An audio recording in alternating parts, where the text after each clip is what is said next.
نستعينه ونستغفره ونعوذ بالله من شرور أنفسنا ومن سيئات أعمالنا. أما بعد فأعوذ بالله من الشيطان الرجيم. بسم الله الرحمن الرحيم. هنالك دعا زكريا ربه قال رب هب لي من لدنك ذرية طيبة إنك سميع الدعاء. صدق اللہ العظیم.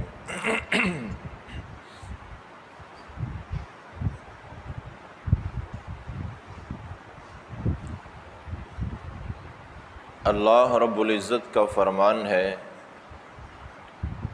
کہ جب سیدنا حضرت زکریا علیہ السلام نے حضرت مریم علیہ السلام کو دیکھا کہ ان کے پاس پھل موجود ہیں اور پھل بھی ایسے جو اس وقت یا اس علاقے کے نہیں تھے،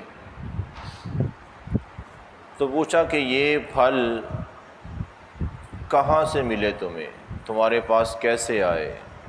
تو انہوں نے جواب دیا یہ اللہ نے عطا کیے ہیں، اور اللہ تعالیٰ جسے جب چاہتا ہے جتنا چاہتا ہے بغیر حساب کے دیتا ہے۔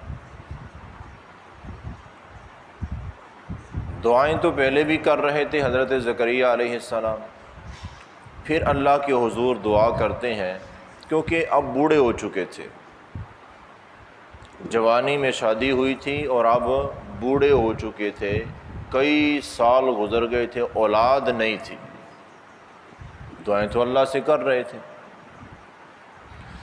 پھر دعا کرنے لگے کہ یا اللہ مجھے نیک اولاد عطا فرما۔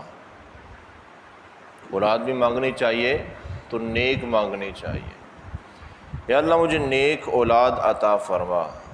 تو اللہ تعالیٰ نے بڑھاپے میں جا کے اولاد عطا فرمائی، بیٹا دیا، اور بیٹا بھی اللہ تعالیٰ نے نبی عطا فرمایا، سیدنا حضرت یحییٰ علیہ السلام۔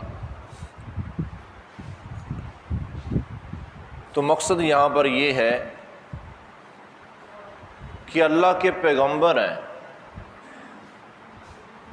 اور کئی سال گزر گئے، دعائیں مانگ رہے ہیں اولاد کے لیے، لیکن اولاد نہیں مل رہی ہے۔ بڑھاپے میں جا کے پھر اللہ نے اولاد عطا کی، تو وہ تو جو ایک دعا کی تھی اس کے بدلے میں اللہ نے عطا کر دیا بیٹا، تو پیچھے والی ساری دعائیں کئی سالوں کی وہ کہاں گئی؟ اگر ہمارے معاشرے جیسا کوئی ہوتا، ایک مہینہ دعا کی ہے، 2 مہینے، 6 مہینے، 1 سال ہو گیا ہے، دعا کر رہے ہیں، اولاد نہیں ہوئی، اللہ کے در کو ہی چھوڑ دیتے ہیں۔ کسی نے کہا تم فلاں مزار پہ چلے جاؤ، فلاں دربار پہ چلے جاؤ، فلاں بندے کے پاس چلے جاؤ، وہ تمہیں کچھ ایسا دے گا یا تمہارے لیے کچھ ایسا کرے گا یا تمہیں کچھ تعویذ کچھ دم کرے گا، اولاد ہو جائے۔ تو اللہ کے در کو ہی چھوڑ دیتے ہیں اور دروں پہ دھکے کھانا شروع کر دیتے ہیں، جیسے کہ اللہ کے بس کی اب بات ہی نہیں رہی، اب کوئی اور اولاد عطا کرے گا، اور یہ 100% شرک ہے۔ اللہ کے علاوہ کوئی بھی کچھ نہیں کر سکتا، یہ توحید ہے اور وہ شرک ہے۔ لیکن اللہ کے پیغمبر ہیں، اب یہ تو ہو نہیں سکتا کہ ان کی پہلے برے دعائیں قبول نہ ہوئی ہوں۔ اللہ کا پیغمبر دعا کرے تو ایسا ہو سکتا ہے کہ یہ دعا ایسی ہے جو قبول نہیں ہونی ہے، یا یہ اللہ تعالیٰ کے اصولوں کے مطابق نہیں ہے، یہ نہیں ہو سکتا۔ اللہ تعالیٰ کا تو فرمان یہاں تک ہے کوئی بھی میرے نبی کا کوئی بھی امتی رزق حلال جو کھاتا ہے اس کی ہر دعا قبول ہے، تو نبیوں کی قبول کیوں نہیں ہوگی؟ تو وہ دعائیں کہاں ہیں؟ وہ تو بیکار چلی گئی ہیں؟ نہیں، یہ بالکل غلط بات ہے، اور یہ شیطان کی بہت بڑی چال ہے بندے کو اللہ سے دور کرنے کی اور شرک کی طرف لے جانے کی۔ بڑی دعائیں کر رہے ہیں جی، بندہ بیمار ہو گیا ہے، بیماری تھوڑی طول پکڑ گئی ہے، کچھ عرصے تک بیماری ساتھ ہے، بڑی دعائیں کر رہے ہیں، اللہ سنتا ہی کوئی نہیں ہے، اب کہیں اور چلتے ہیں۔ اور یہ شیطان کی چال ہے کہ وہ بندے کو اللہ سے دور کر دیتا ہے اور شرک پر لگا دیتا ہے۔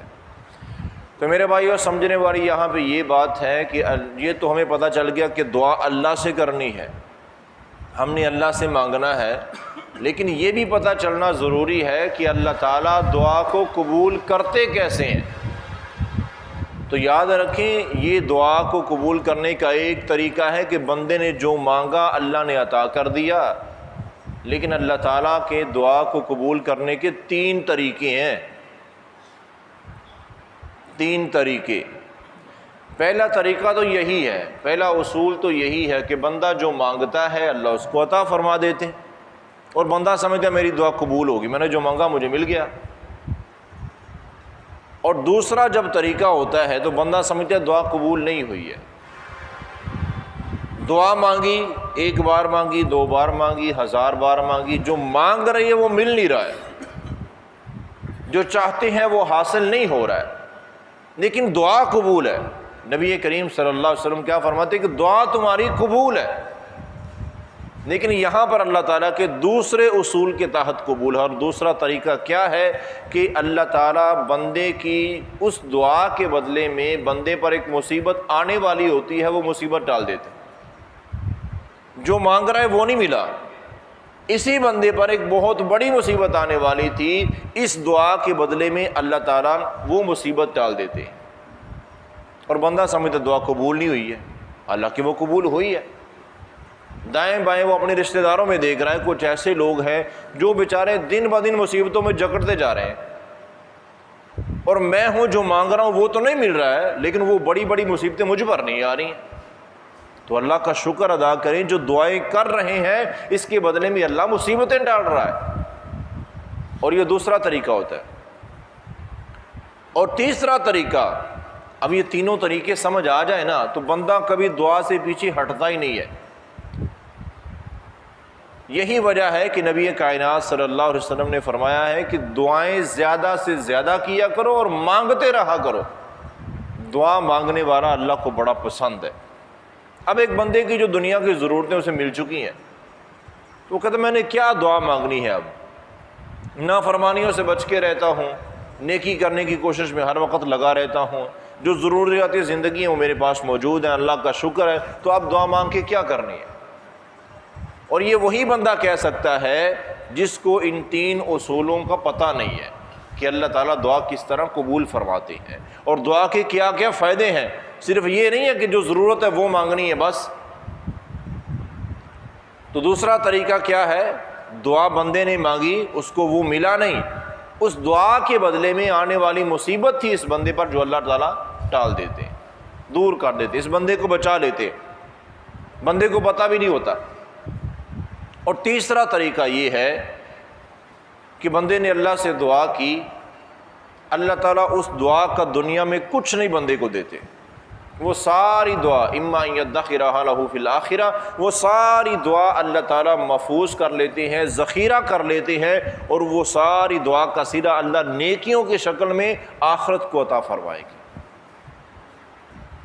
اور یہاں پر نبی کائنات صلی اللہ علیہ وسلم نے وضاحت فرمائی ہے کہ جب آخرت کو لوگوں کا حساب ہو رہا ہوگا نا، نیکیاں اور گناہ سب کے سامنے آ رہے ہوں گے، تو وہاں پر کچھ لوگ ایسے بھی آئیں گے، کچھ لوگ ایسے بھی آئیں گے جب ان کا حساب ہوگا تو ان کی نیکیوں میں بڑے بڑے پہاڑوں جتنا اجر ہوگا، اور وہ خود یہ نہیں سمجھ پا رہے ہوں گے کہ یہ نیکیاں کون سی ہیں، یہ ہم نے کب کی تھی، ان کو سمجھ نہیں آ رہی ہوگی۔ نیکیاں ہیں بہت زیادہ ہیں، لیکن یہ کب کی تھی یہ سمجھ نہیں آ رہی۔ تو اللہ تعالیٰ بتائیں گے یہ نیکیاں تمہاری وہ دنیا میں مانگی ہوئی دعائیں ہیں، جو تمہیں میں نے دنیا میں نہیں دیا تھا وہ میں نے ذخیرہ کر لیا تھا، یہ جتنے نیکیوں کے انبار تمہیں نظر آ رہے ہیں یہ تمہاری دعاؤں کا صلہ ہے۔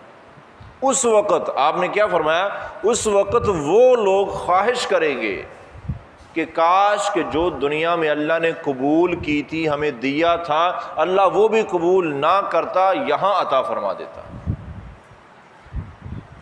تو اس لیے اگر کچھ دعائیں ہم نے مانگی ہیں، ان کا صلہ دنیا میں نہیں ملا ہے تو مایوس نہیں ہونا چاہیے، پتہ نہیں قبول ہی نہیں ہوتی۔ نہیں، رزق حلال ہے تو دعائیں قبول ہے، اس میں کوئی شک نہیں ہے۔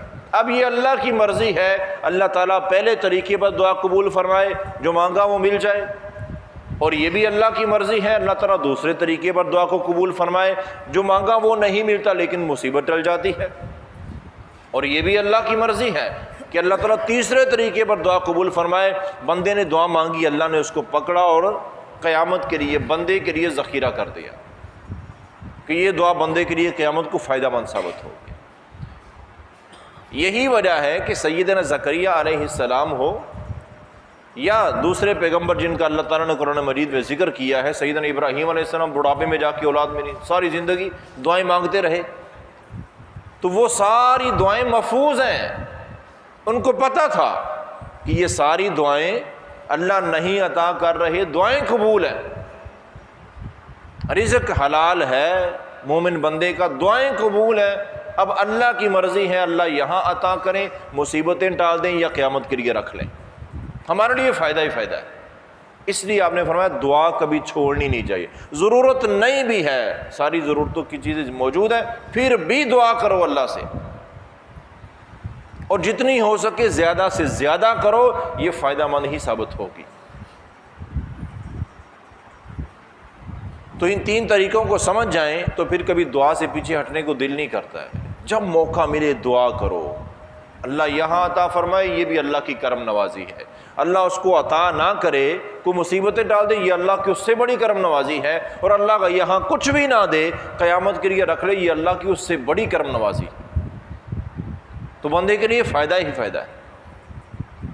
سیدہ ام سلیم رضی اللہ عنہا بیان فرماتی ہیں کہ ایک دفعہ میں نبی کریم صلی اللہ علیہ وسلم کی خدمت میں حاضر ہوئی اور میں نے عرض کی کہ اللہ کے رسول صلی اللہ علیہ وسلم مجھے کچھ ایسا طریقہ بتا دے، کچھ ایسے کلمات سکھا دے کہ میں جن کے ساتھ اللہ سے دعا کروں تو اللہ میری دعا فوراً قبول کر لیا کرے۔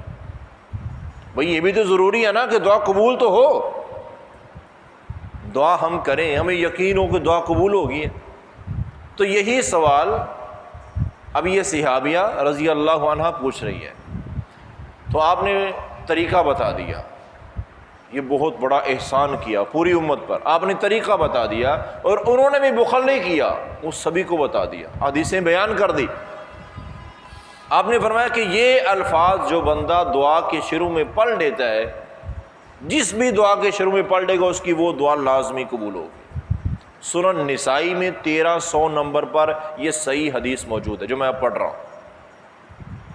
تو آپ نے فرمایا کہ جب بھی دعا کرو، حضرت ام سلیم رضی اللہ عنہا فرمایا کہ جب بھی دعا کرو، دعا کے شروع میں 10 مرتبہ سبحان اللہ پڑھا کرو، اس اللہ کی پاکیزگی بیان کرو جس سے مانگنے لگے ہو، اس کی تعریف کرو، 10 مرتبہ ہاتھ اٹھائے ہیں تو 10 بار سبحان اللہ پڑھو، اور پھر 10 مرتبہ الحمدللہ پڑھو، اور پھر 10 مرتبہ اللہ اکبر پڑھو۔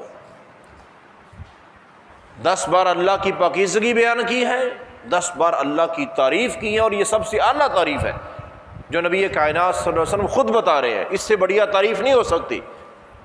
اور پھر 10 بار اللہ کی بڑائی بیان کرو، اللہ اکبر پڑھو۔